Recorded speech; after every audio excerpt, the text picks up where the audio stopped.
So Norris now finds himself past Esteban Ocon, and that is Latina. So what can Antonelli do relative to Lance Verstappen? We'll keep him updated on the gap to the leader as well for George Russell. Does Russell now hammer into the advantage? Now he's got that clear air. He's been denied for the majority of the Grand Prix. Yeah, and well, just central out. He's going fast as well by half a second in the first sector. So that's it. Let's see. That's the guess. I'll give you a shot of this. And also 10 seconds down. How are they only 10 seconds? So Fabiano Plana, the up pushing on Brady, Okay, so if Ferrari did now, they'll come out well behind the Mercedes, but the plan in theory for this race is a one stop. The degradation is pretty low. Mercedes has been a long way to go on hard tyres. Let's go on board Kimi Antonelli, the 19-year-old from Italy, in his second season of Formula One, and easy as you like. On the way up to P4, he gets past Avenida. For the second time in this race, Antonelli clears the racing bulls. Lindblad still in a fight with Norris and with Verstappen, really. He's not going to come back, is he? That was interesting as he tooled up alongside the extra tower, lifting off as he got onside rather than continuing all the way, because you want to harvest as much as you can immediately in the braking or that lifting course piece of the entry. So Plana confirmed the Leclerc as well. Russell was a second quicker on the last lap than both Ferraris. He will eat into that gap quickly. Ferrari going to have to hope that they're onto a two-stop now with that early stop. On left of your picture is Liam Lawson trying to go around the outside of Sergio Perez. Cadillac side by side racing. That Lawson master. He's only straight surfing a bit more. Cadillac running P14 in their Thursday at Grand Prix. I'm going to flashbacks to 2024 with those. There's still Julie here. This time Perez at the Cadillac. I didn't think they'd be fighting on track today. Well, he's having fun. Well, so Jeff Perez Cadillac just happy to be competing. Having started a brand new team to this year. Their racing drivers long memories, and we certainly saw that on the Apex number 3. Max Verstappen would have been hoping to come through to bad 8th position. That would have been the aim. Well, we had Piastri out, we had his teammate out. He's a 6th position. So the world that he expected potentially to be a whole Grand Prix were completed already. And now he's chipping away at what will sure not be this little battle like we saw before with Harvey Lindblad view. And you do hear from the drivers. We heard from Ollie Damon, who's running behind this pair. But he was fighting Max Verstappen. He's like Cobb the Bean when fighting Max Verstappen his rookie season. First race, Harvey Lindblad's going to have that sensation. It's out of shape coming out of turn 4 there. That looked like it was almost a Piastri moment on the way to the grid. These cars, they are snappy on the exit. They have so much torque. The instant power as he put it right foot down is a lot. Left him slightly down towards the buttons of Verstappen. So overtake mode within 1 second of the car in front of you. No longer DRS like we've had for a decade in Formula 1. Overtake mode, if you have the battery power, it will give you more of it and try and help the driver to get by. But you've got a prevalence stand and you can see under braking, the battery recharging, both of them still out. Yeah, they're massively powerful. The amount of energy that's been pushed back into that factory in the braking phase is one of the real management tools of the season. Yeah, if you didn't recharge the battery, you'd effectively go through the whole lot before you get to turn 3. That was how important it is to recharge. Now, overtake is available for Verstappen. He's within 1 second, and this should give him, we'll give him a little bit more battery to use for longer on the straights. But up at top speed, we've seen that already with Russell chasing Leclerc, happened all the way around the lap on the straights. And that's not a button push, that's an automatic thing. If you have the detection point, got multiple detection points like you've had in the past, it is just round the final corner of the racetrack. It's waiting third round, but turn 6 in towards turn 9, the lakeside drive suite. Old friends reunited, side by side. Lawson, Perez, trying to get by in the racing goals, trying to go around the outside of the Cadillac, and no driver in Formula 1 is not going to allow you to do that. Well, I was questioning whether Checo would have their unraffic, but he's not showing any lack of fight. Well, it feels like Bottas comes to a stop. We were watching Checo with the other Cadillac. Lawson did get by into turn David, and then Mikata, the Cadillac of Valtteri Bottas, the 10-time Grand Prix winner, is out of the Grand Prix. Up 18, it's now Bottas, Alonso, Hajam, Piastri, and Hulkenberg, who have retired. And the Ferraris are doing double box. Yeah, I think the virtual came out just as they got test again, so it took away that early choice. Let's look at the others that can maybe take an opportunity from it. This is what Ferrari are kind of waiting for. Reliability is very, very difficult with these new cars. When he got beat again, oh my word, they're racing into the pit lane. Verstappen able to keep Verstappen behind. Verstappen would give for any advantage that he can get as he's called in to make his stop. Verstappen does pit stop in Formula 1. Max Verstappen gets 5 for the moment. Let's see who wins the race. Steer back into the fast lane, and they had to hold him. Verstappen back ahead, keeping track position crucially. Verstappen down ahead of Oliver Bell. Yeah, well, that is the moment when the team really showed the teamwork. In this digital world, is one of the most analog moments.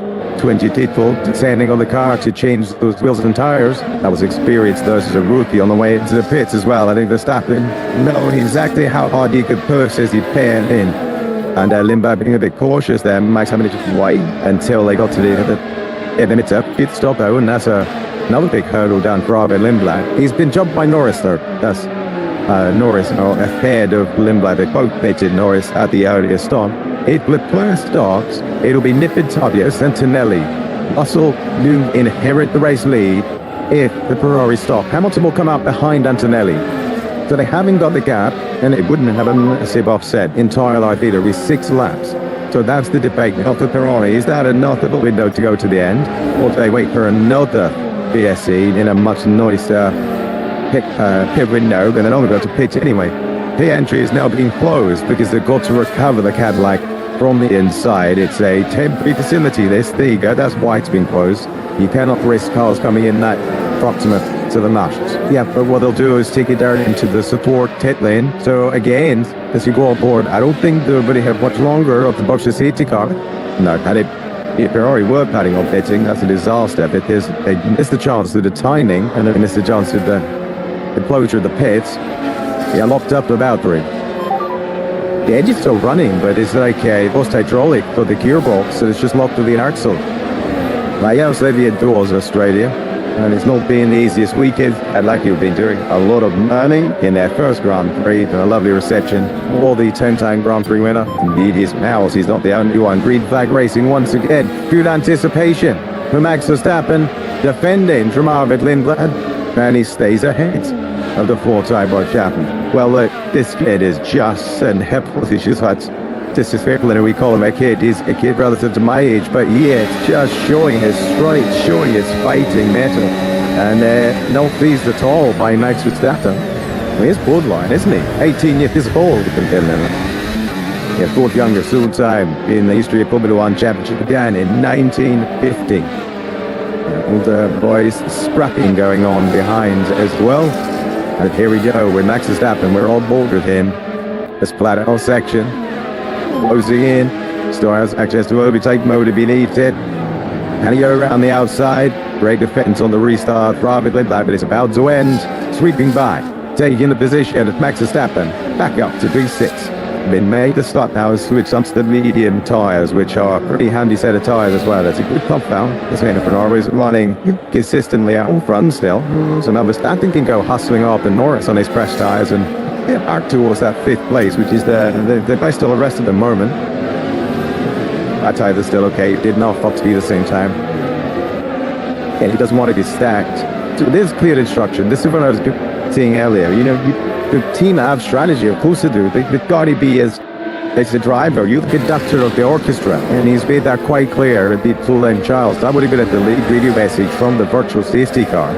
It is interesting, they were now 21 laps into this race, and it's only the Ferraris that have ditches, absolutely committed to this one-stop strategy. And there's a point of supremacy as well, isn't there, within the teams. So there she is, closing speed to Gasly. Oh, he's going to make contact. Rest about Ocon, Gasly against Boyd. Ocon and both Leto were scrapping, corner after corner. Both Leto won that battle. And it's Moriel banging on the way down at turn 3 as Gasly gets up to a point. Yeah, it looks like the car is intact. And well, they say rubbing is greasing. Big annoying for their 1/10, but it happens occasionally. And at 22 with 58, it's a Ferrari 1-2, but they need to make pit stops. Mercedes paid in under a virtue safety car earlier on. and they are running 3 and 4. Lando Norris is 4.8 seconds ahead of Max Verstappen. He started on the hard tyre and switched to a medium. Story staying for motor racing here at Albert Park, where the truck temperature is 35 degrees and air temperature is 24 as we get the first round of the season up and running. George Russell has the fastest lap of the Grand Prix to 1:22 cents. 7/10 quicker than Leclerc on the last lap. That was Charles' best lap of the race though, so his tyres are still aided working, as we heard from Lewis Hamilton as well. Lewis will soon have a job to do as well for the team. If he can hold George Russell back, as we saw Leclerc do earlier on in the race, then that's going to start using George's tyres a bit more. That's going to start on anything. The minute they're borderline on one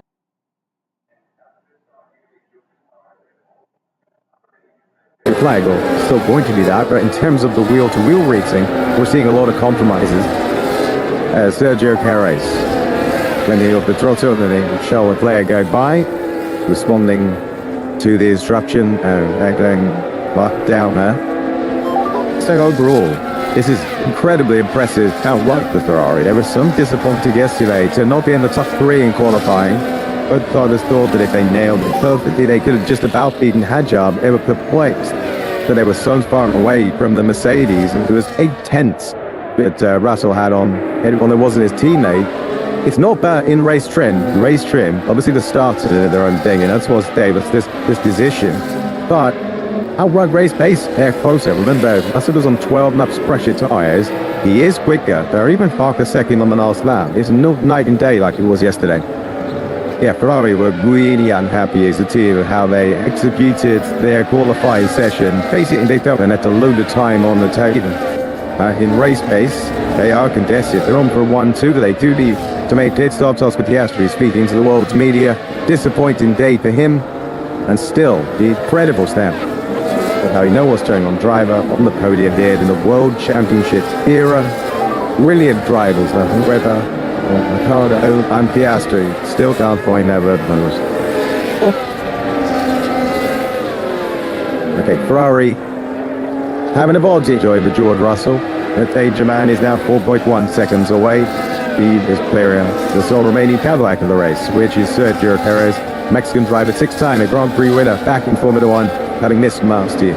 Yeah, both the Mercedes running significantly quicker. In the case of Russell, half a second than Leclerc and Hamilton. And then that's 8/10 of a second didn't go to Antonelli. So both those Mercs are now getting themselves into the hunting zone of the Ferraris.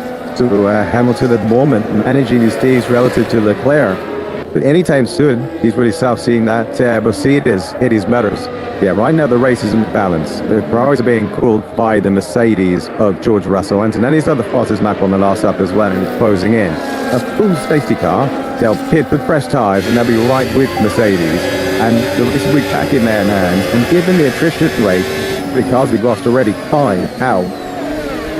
And so how far does know it's stronger? Because earlier in the week, Aston Martin was saying that 25 was about the maximum, and they could play in that massive top in the destination of the Grand Prix, because they run that to the absolute maximum. It's not a case of what we saw with Fernando Alonso coming back by choice to retire the car. Yep, well, it's Grand Prix racing, and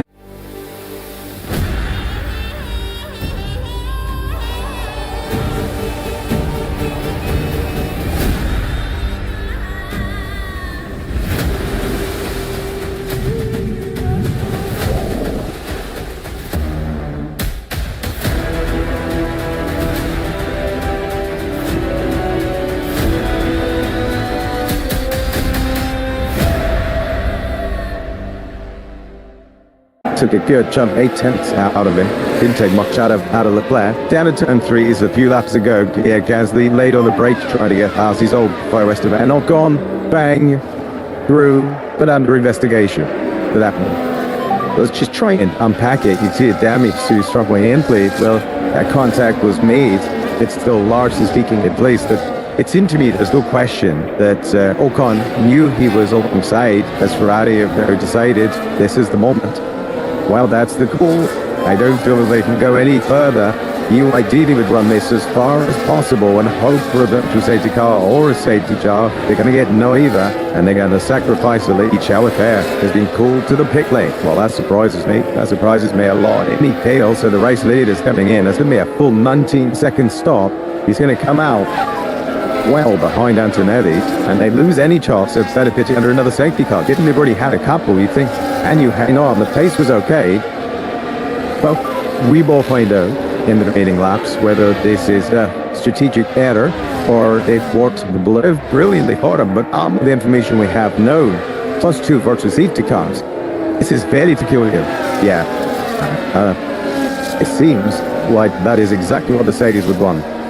A full racing speed fixed off the Ferrari, out of the race. It is now miles behind both Mercedes, and any safety car now, Russell could pin come out and let him go press the tires.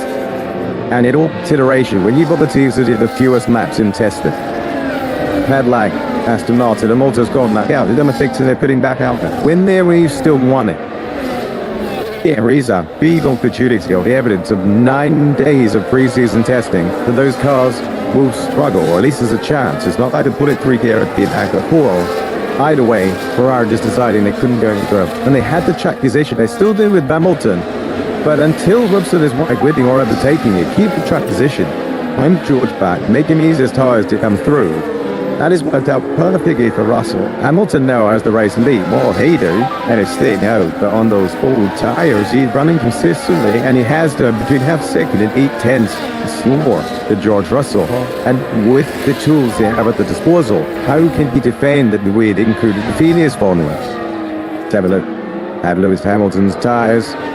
With so many new elements to Formula One in 2026, you've barely talked about the strategy, but you can see serious wear front left for Lewis Hamilton. Yeah, his times were dropping away a little bit more than Charles Leclerc's as well. So Hamilton stays out. He wanted the split strategy, didn't he? And he's got it. Yes, they only had to pit, but when we've had so many cars dropping out, so many safety cars, and they had the track position, you think, is it worth sacrificing the race lead in that for a in the race speed pit stop? Mercedes now 1 second away from the race lead, George. Well, the answer to that question, you know, is no. It wasn't worth. Let's see what laps still to be done. But Hamilton can all be in the best of shape with those medium tires. We would have the drivers complain less about drawouts and deformers this year, this compound, this track, this formula. But has a lot of laps on those tires. That is indeed the old teammates. There is Hamilton, George Russell.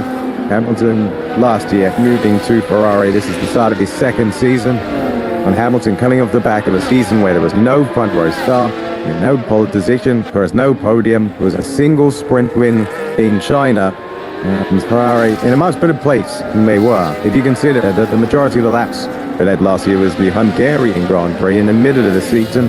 We got plenty of laps today, but getting those strategy right has proved king, even with all of these new things in Formula One for this year. There still tears that could be defining for the Scuderia. Russell has overtake available, and he's going to use it. He's going to use it at full effect. Hamilton recharging the track to go really slow into turn 6, but is it enough to stop the Mercedes full beings? A little bit more available to him. On board with Lewis Hamilton, this flat out section. George Russell looking for the inside and not being given away by until now. George Russell was had to wait his turn. George Russell back into a lead for the Australian Grand Prix, and Ferrari, who held a 1-2, see Mercedes hit the front again. They had to wait just as nature of the curvature of the tissue up to turn 9. Instead of came into that more defend earlier than he would have liked at Hamilton. In the end, Hamilton waited for the race lane, allowing Russell to come on through it. And now Hamilton pits. So, you're losing the track position, not able to hold Russell up high enough. Hamilton will pit and come out behind Leclerc.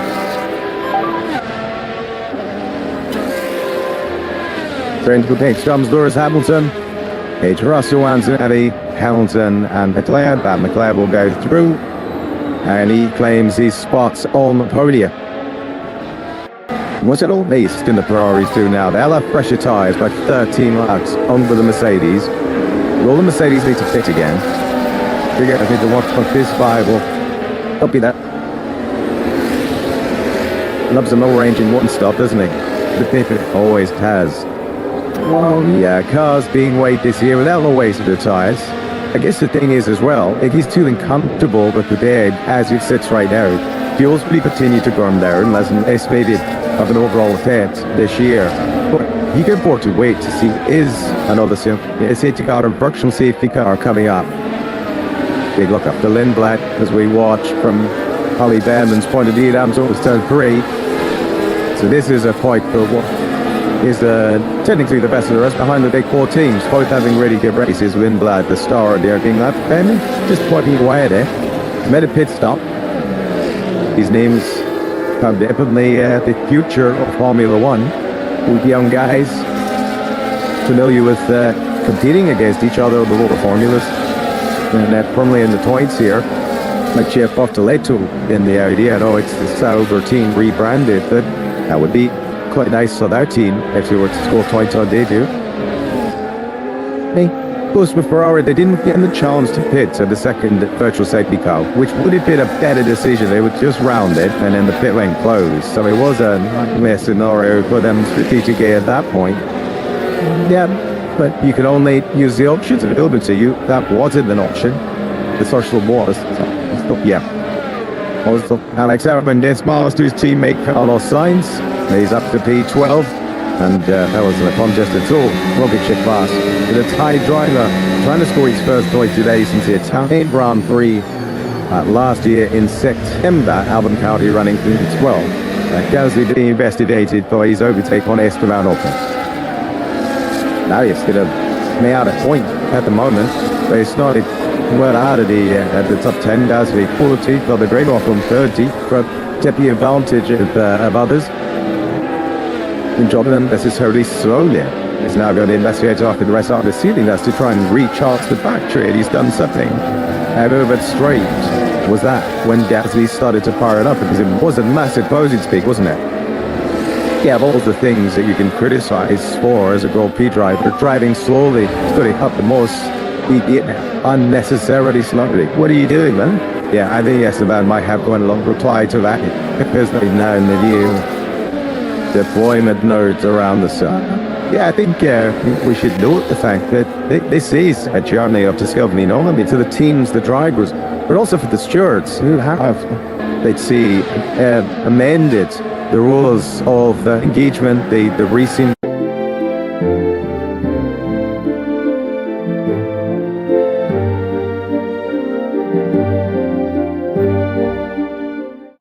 I think they still get awarded penalty points, but it's obviously unacceptable moments rather than lock-ups that might have accidentally caused contact, or that was fully initiated by the controversial collision between Kimi Antonelli and Oscar Piastri back in Brazil last year. David Behrman watching on, who's sort of the normal, doing well, playing in 8th position. And Haas would be delighted with that. They are happy with the way they're riding and qualifying. But all the teams are aware that they're still discovering with every lap that they run how best to operate these cars. Here's the world champion, Lando Norris, 35th champion of the world, and finds himself his song in the race after that was the Piastri or hit the order of Morrison's lap. George Russell saying, here's windy out there. Up to 25 kilometers per hour being reported to him on the radio by his racing engineer Marcus Dudley. It's pretty a little bit surprising let's see the race of Saul McLaren somehow felt that they were a little bit more in the hunt. They really see where there hasn't been a major issue for Lando on track, but it just doesn't seem as if they're able to deploy the performers. The Mercedes engine strapped to the Fabian that the main Mercedes Grand Prix team on. So there's a big gap, isn't there, between the Mercedes performance and the McLaren performance. With the same power unit, seems Mercedes are just able to extract a huge amount. There is no ground effect on these cars now. The aerodynamics is still one thing from the underside of the car, but it's a lot more dependent on the wings as well. And the same's always got a good handle on it, and then legitimizing their entity to point them as well. Russell, Antonelli, Leclerc, Hamilton, and in this battle that was a 4-second gap, it's now 1.6 seconds. Well, Verstappen closes in on Norris. Actually, we did kick updates at the end. That's not what you think about tyres. Let's get up here, please. Can you copy? We'll bonnet stuff. Maybe give me a different chassis to my teammate out front, and if his tyres fail, he knows I might win the Grand Prix. It's to get quickly in the last few laps, chances a little bit quicker than Russell out front, but maybe using more tyres as a result, and then Russell playing the long game there. That's what Ferrari want to hear. They want to hear that Mercedes are going to have to pitch again, and that'll bring them into play. And as well, the second quicker on the last lap than Russell as well. I think if I was Antonelli, I wouldn't be giving up that track position for the tyre. Well, he can make them last. Did you do 26 laps on the medium? Very close this race. We'll just hurt tires after 5th. Not that giving the day away. Useful for us. But 10 laps until they're discovering what the tyre wear is. The tyres are thinner. The cars are shorter, they are lighter, they are narrower, more dynamic. If you're watching by the side of the track, near Aero Formula 1, but still, keeping your tires in the windows for as long as possible. I don't know, I'm not happy with the degradation of these Pirellis, man. He's chewing through them really quickly, more than they were expecting, I think. Just happened within a second, so once again, it'll get overtaken Nate, which will allow him to deploy his battery power for longer down the straight, and he'll get that everywhere. And that begins down towards turn 3. Virtual safety car is out. The virtual safety car is deployed, and we will get the information as why that is required. Debris. Well, we've seen a bit of wheel banging with at least 4 cars in the field. The barge board just come off, like some long pieces like a steel. It comes to the side of the chassis, this did. Great marshals at that point of the circuit with the virtual safety cars. Both combined, you can see it for the drivers. The marshals starting into the track without the permission of race control. So race control would have said that's okay, and there is the barge board of the Cadillac. Running from the car, he'll walk that back. He probably don't have any stairs. So that's ending. It's ending very, very quickly. Piece of the marshal recovering it. So anticipation time, green flag flies at Alapont once again.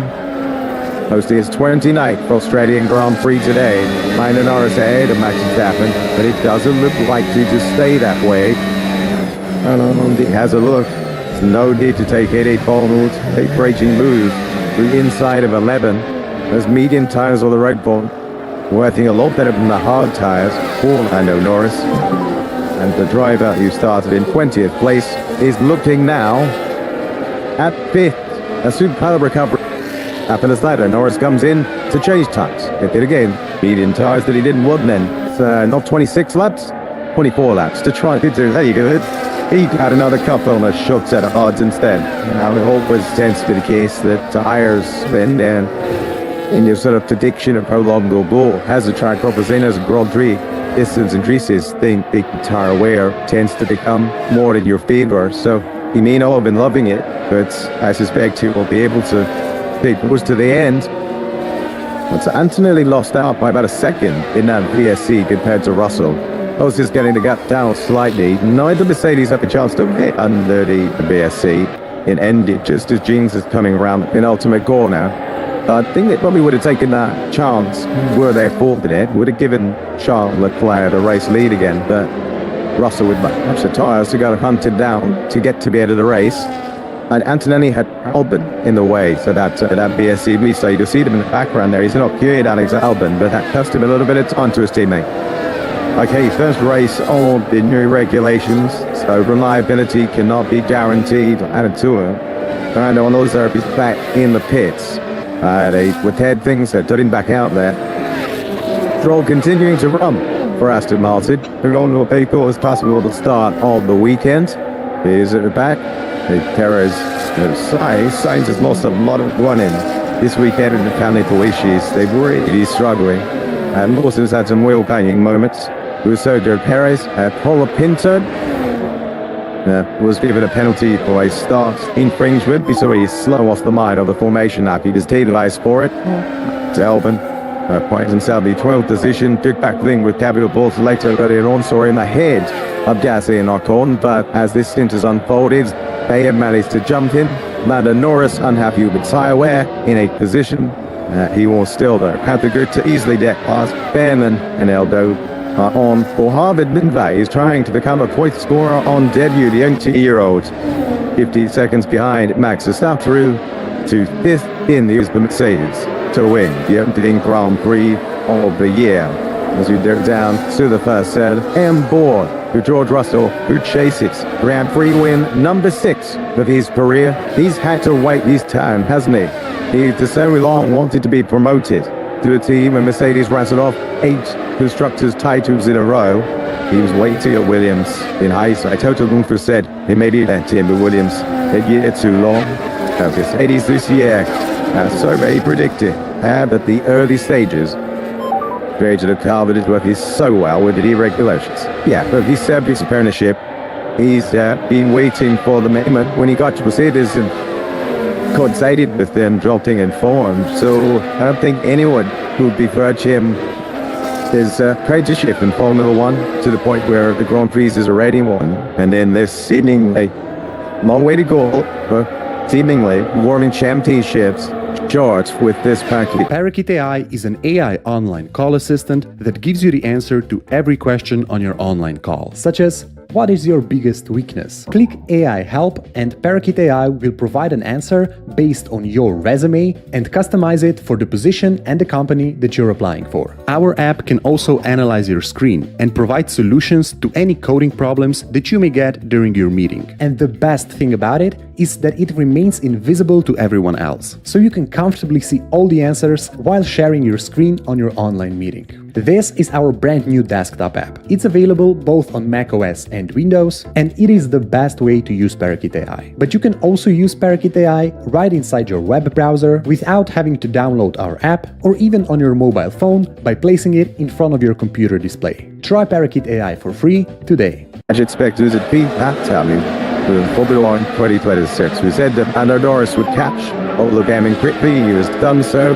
This is way to turn 12. This is 13. The final quarter of the racetrack is directly ahead. Norris will know that it is going to defend his title. Will need what the car have shown so well in recent times. A rapid rate of development. Remember, they're a custom Mercedes team, so they have a Mercedes-powered Duke, but they do not get the late specification until this weekend. Didn't have it at pre-season testing.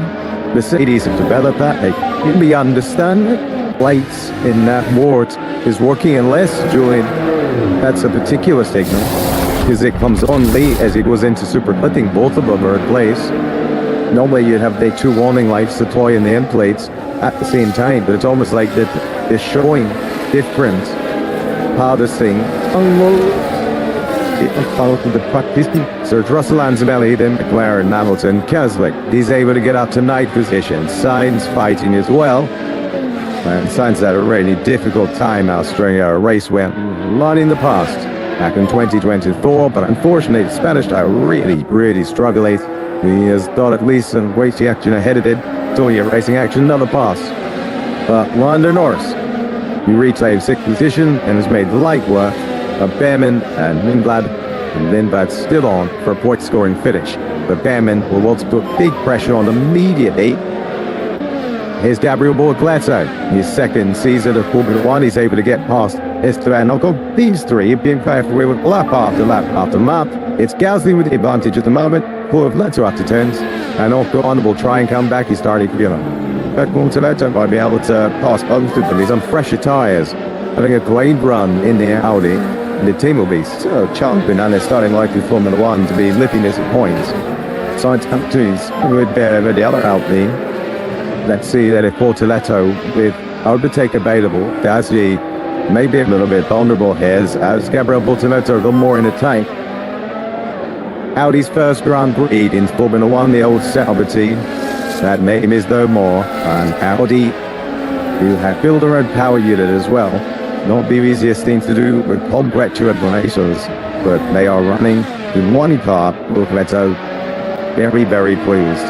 Reached Q3 yesterday and was able to compete in it because he had an issue. And that he's all over the back of Gasly. Further up the order, this is the betting team. Oliver Bennett, David Lindblad. And Oliver Bennett, oh, that was a late shot. Behrman saw it coming. Behrman takes the place. Oh, Lindblad is definitely not shy of, well, being perceived aggressively defensive. He's coming back. He uses the boots to get by. But you can't use too much of your battery power without paying for it badly. On the flat out run from 6 to turn 9, and it wasn't enough. Through Donner's Oliver Behrman. You see, changing speeds there. Colapinto recharging the battery into turn 9. Sainz had momentum, had to back out of it when he was looking for an overtake. Now Sainz on left of your picture. He's trying to go around the outside. Still unable to get by. Colapinto holds the place. Sainz desperately down on miles. Here we go with Lindblad trying to get back with Behrman. How much is he prepared to drain of the battery to take back the place? It's brave from Oliver Behrman. Texas puts in. And Lindblad runs the dirty, dusty part of the racetrack. They crucially kept it on the road. Oh, we fell actually, didn't we? I was there. It's a different level of adhesion. And no one a good win. It pays dusty, dirty, and you're carrying a lot of speed. And I'm saying it's really impressive for Behrman. So he's used the energy from his battery to make the cars. He's then been vulnerable for the rest of the lap. But he's basically used old school racecraft to keep Lindblad behind. Braking late into the corners, shuffling into the outside. Really, really tidy stuff. And he takes the place for now. Yeah, and this is, like you were explaining now, it's this sort of difference you could get when one isn't harvesting more, the other one is still using a bit more deployment. And it's tough for the drivers to deal with this big difference in closing speed that you would never see in any other formula. Yeah, this is totally new. There's no precedent for this. For any of the drivers, their journey up through the ranks. And the swapping continues. Ocon is ahead of this battle. Then it was Gasly. Now it is Gabriel Bortoleto. Bortoleto, 5 times a point scorer. His rookie season. Love to get up and running inside the top 10. And start of the second plan paid. The rookie wave that came through last year. They all have really from green across the board. This second of my time. I'm making Pablo pleading. Please in check, and I know I'm gonna have it, but I want to try and fight all over them. And Behrman making 1 second break for it, just swerving all over the road as he applied a power into the pitch. That was not just that. Interesting. Set is he got well, people are saying a power zone, which given we're getting towards the later phase of this race, he's really come out there behind Doris. Oh, so they're in there, scrap the 5th place. A little bit too far, but on fresh tyres, the Hollands, he can really lean on them. In games they are graining a little bit. We heard Norris' speed back on them. Verstappen don't wait akin to try and get to